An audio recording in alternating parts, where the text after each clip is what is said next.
Welcome. In this video I'm going to show you how we can connect your Anker SoundCore Live P2i earbuds with your iPhone. First of all, you have to remember to remove the stickers from the pins and put the earbuds inside and let them charge. And after that, when they are fully charged, you can move to the pairing process.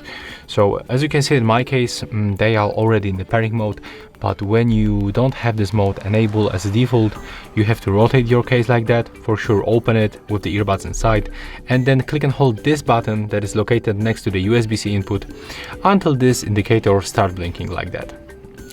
When you have it, just simply keep that case open, so I cannot put it on the flat surface because it will be close.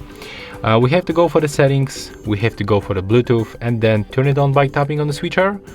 And next we have to select our SoundCore Live P2i from the list. As you can see, right now we are connected and that's how it looks. So thank you guys for watching. Remember to leave a like, comment and subscribe.